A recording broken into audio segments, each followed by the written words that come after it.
Thank you very much for having me here today, and a big shout out to Tracy and all of the organizers of the Payments Canada Summit. I think this is one of our most important events that we hold in Canada to get us all on the same page as to what's going on in payments and what we all can be doing to drive further economic growth and payments performance in our ecosystem. So the title of my presentation is called The Changing Nature of Payments. But what I thought I would do is actually start off, I'm using the clicker, given everything that's going on in the economy right now, by just talking a little bit about how consumers are spending today and what are we seeing in our data. Then I'm going to talk about where we see growth coming from. Then we'll talk about digital wallets and how they are growing in importance, the growth in new ways to pay, the increase in global connectivity and interoperability. And then I'll end with what we all need to be doing differently to address the bad actors that are attacking our payments ecosystem. And so let's dive in. So I'm going to start with what we call our spending momentum index. And to measure household spend, Visa calculates the spending momentum index. And effectively, an index above 100 means that we're seeing a broad acceleration in the economy, and levels below 100 means we're seeing a contraction. And what we've seen over the last year and a half is really that consumer spend has fallen into 4 distinct phases. So phase 1 was the COVID rebound, and this was the pent-up demand that came out of the opening up of the economy following the shutdown from COVID, and this really benefited all spend segments in Canada. The second phase was the rebound sort of waned as we got the cross currents of higher interest rates. We had rising inflation, particularly with high gas prices in June, which really spiked at that time last year, as well as declining job opportunities. And this really decelerated spend as consumers started economizing on their everyday spend categories. And then we saw the downward trend stabilize and really arrest in the third phase. And that was due to a revival in the labor market. And what happened is we saw a huge increase in immigration, and those new Canadians to Canada resulted in new jobs. They got new jobs, and so we really saw the arresting of the consumer spend. And then lastly, in the fourth phase, spending started to accelerate amid a still healthy labor market, lessening inflation, but there was a little bit of softness in the housing market, and oddly that was offset by the auto sector as we started to see inventory rebound. And where are we today? We really would consider us to be close to what we consider a return to pre-pandemic levels. And so over the last year and a half, while we've seen some of the trends that led the beginning of the growth start to wane, we've seen strong labor markets, unemployment levels at record low or low relative to 1970 levels. And so we still see a lot of strong growth in consumer spend. So let's actually look at payment volume overall. And what you'll see from payment volume is a very similar story. So you saw the big drop in payment volume as consumers went into lockdown, the big rise as they came out of lockdown. And what you've seen is a bit of a reversion to what we've seen as pre-pandemic trends in year-over-year growth in consumers. And while the full impact of interest rates and the housing market has yet to play out in Canada, there are a lot of trends that suggest that we're going to continue to see a fair bit of resiliency and strength in consumer spend. So let's now turn to, well, where will growth come from in terms of payments volume in the future? And that story has to begin with Gen Z. So nearly 1/3 of the world's population is made up of Gen Z, making it the largest generational cohort in history, driving significant change. In Canada, that number is 18%, and this is the first generation that was truly born into an online world. And for most of this generation, their first experience with payments started at age 8 in gaming apps. Every generation has their defining moment, and for this generation, COVID was that moment. And they don't bank and pay like previous generations do. They prefer debit to credit, they prefer digital wallets and payments apps, they're more open to alternative payment means such as crypto and BNPL. They have greater comfort using fintech and big tech for their payment needs, as I know from my own children. They are pragmatic, they believe in making a difference, and they believe that sustainability offerings could be a reason why they would change their banks. So as this segment, this very important segment, becomes financially independent, brand equity and primacy will start to deteriorate. So delivering alternatives and easy payment mechanisms is really, really vital to remain relevant with this segment. New Canadians, by the end of this decade, new Canadians will represent 98% of our population growth in Canada, up from 91% today. And newcomers to Canada represent a rich source of highly skilled global talent, and they will be big drivers of going into our housing market and driving consumer spend.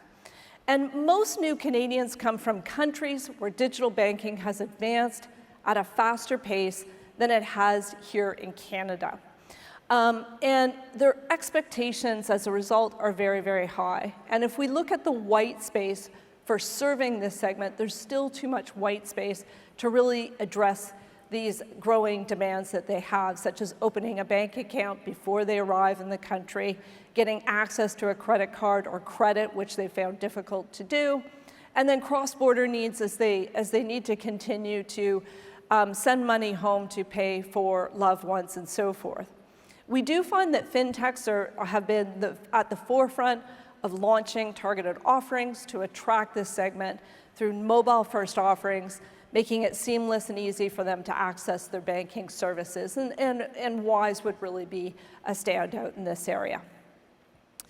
I'm going to switch gears a little bit. This is not growth per se, but consumers' lives are becoming inherently interconnected with ensuring the sustainability of our planet, with over 70% of Canadians say that sustainability is important to them. And this is particularly true with the younger generations, the millennials and the Gen Z. And while sustainability-focused card propositions have been growing in Europe and are a big deal in Europe, I do want to give a call out to Vancity. Vancity was the first in all of North America to launch carbon capture measurement for all of their cardholders based on their consumer spend. And they were also the first to launch a sustainability-specific card value proposition. And so a big shout out to this Canadian champion. And going from where growth is coming from to where we are seeing the greatest growth, and that is in the digital wallet space. And so digital wallets are growing, driven by 5 key themes, the first being ubiquity at POS. Today in Canada, we have about 1/5 of all of our transactions that are paid at POS are done through digital wallet, at least for credit card transactions. And that would put Canada in about 8th or 9th place in terms of our leaders for digital wallet adoption in the world. And in fact, another fun fact for you is the rate at which people are actually pulling out a physical piece of plastic to pay at POS is in decline. And so you see digital wallet on the big rise and card on the decline. Another big driver of digital wallet adoption is transit, or open loop transit, where you get to tap on, tap off to pay for your transit fare. And when you look at card payments at transit, digital wallet is 2.5 times that of general usage. And in some of our leading transit countries, about 70% of the payments are being made by digital wallet. The third big driver is millennials and Generation Z, who are about 2 times more likely than the rest of the population to use digital wallets. The fourth is innovation, and I thought that I would share just one fact on the innovation front, and that is for those cards that are automatically provisioned when you get it. It results in 3 times the same-day usage than if a consumer had to actually provision the card themselves. So, and then the last one is emerging cases, such as for digital identity, digital keys to get into your hotel room, loyalty, and so on. And the wallet wars are not only about payments, but also about identity.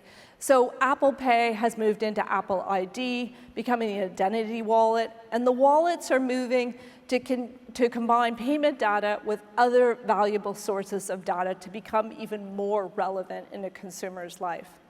And the future of wallets is more payment rails, not less, and wallets will really be an epicenter of that. So turning our attention to new ways to pay, we're going to start with buy now, pay later. And this is becoming a standard offering for consumers as merchant and bank adoption grows. And we've seen in Canada that the number of cards registered with BNPL fintechs has grown 3-fold just in the last year. 1/3 of Canadians are interested in using buy now, pay later to pay. We expect 25% year-over-year growth over the next 5 years. But we do see the landscape changing quite significantly.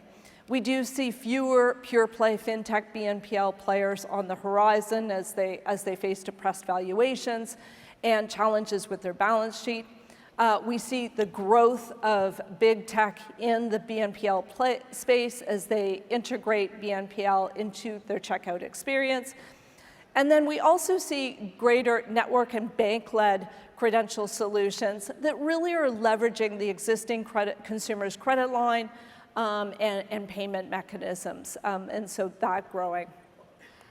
We also see a growth in Canada and around the world in account-based payments. And in Canada, this has really been led by Interac and to a differing extent, Visa debit. But around the world, we're really seeing this being driven by RTPs. And driving this growth are very specific market inefficiencies in the existing payments landscape. So if we look at Argentina and Brazil, for example, wallets are really becoming the standard, and RTPs are being used to serve the underbanked community, especially driving efficiencies in P2P payments, reducing cash in the market. And similarly in India, UPI has been driving the demonetization, reducing cash in the network, which has been driving a lot of their growth there. And then in more mature markets like the UK, use cases are targeting inefficiencies in the B2B payment space. But regardless of the market, what is consistent globally is that account-based payments are accelerated with the introduction of value-added services such as fraud solutions, digital ID, and tokenization to help really secure the ecosystem and empower the participants to deliver innovation that addresses the inefficiencies and the friction in the payment experience. And open banking in particular is a real accelerator of account-based payments, and we're seeing players in countries adopt pay by bank, for example, as well as new payment methods such as variable recurring payments. And at Visa, we've been really moving from talking about the growth of the 50+ RTPs that are either in countries or coming to countries, to talking about global connectivity and interoperability. And the introduction of domestic schemes has really increased the complexities with respect to cross-border payments. And so with unique standards and rules implemented in each country, we're now seeing a trend of trading partners building bridges between networks to enable cross-border interoperability, such as EBA clearing SWIFT and TCH to pilot faster cross-border payments. And solving for this challenge is really at the heart of Visa's network of networks strategy, where we're trying to connect global networks so that consumers or businesses can move money irrespective of the network or the rail that carries the funds. And then even within a country, we're seeing the growth of domestic interoperability. I'll just do a shout out for Visa Plus, which just was announced a couple of weeks ago, which is a new service in the US enabling transfers between participating P2P payment apps. And that leads us to the reinvention of cross-border payments. It is estimated that Canadians send about $100 billion in cross-border payments, where the payment value is less than $50,000. And examples of these payments will include businesses paying smaller businesses or contract workers, and of course the critical P2P remittances that support families and communities of migrant workers and immigrants around the world. And it's this segment of P2P payments where we're seeing the highest growth. And as a result of friction from traditional methods of sending money cross-border, there's been an explosion of innovation. And that's primarily been from fintech. And you can see from the two circle charts that they are really the ones that are winning the consumer and the business cross-border payments. And they're winning because they're removing frictions across the full spectrum of payments. Cost, speed, reach, transparency, and superior user experience. And so with the goal of driving increased innovation, the G20 and specifically the Financial Stability Board has put in place targets that they expect to be achieved by 2027 across all of these 5 dimensions so that we can improve the global efficiency of cross-border payments. And so I have to end with risk. And we are transacting far more digitally than we ever have before, and that's creating a broader attack surface for threat actors. And fraudsters are organized and more sophisticated than they have been before, and the fast-paced innovation in payments has created a great environment for them to thrive in. We estimate fraud losses to be about $50 billion globally by 2030. Nearly 3/4 of the fraud and data breach cases that our Visa risk team investigates are from online merchants. And we see over 1/3 of our merchants responding and reporting that they've been victims of phishing, card testing, and identity theft. And in Canada, over 90% of the fraud that we see is in the card not present space. That fraud rate is 7 to 8 times what it is in the card present space. And while we've done a great job as an ecosystem removing fraud from the card present space through things like EMV chip, in this card not present space, we still have work to do. And one of the most powerful tools we have at our disposal is tokenization. Tokenization occurs in about 1 in 4 transactions that we see in Canada today. And with great impact when we do have a tokenized transaction, you generally see a reduction of fraud of about 2/3 and an improvement in authorization rates of over 500 basis points. So quite a material impact. So in summary, consumer spend has been resilient.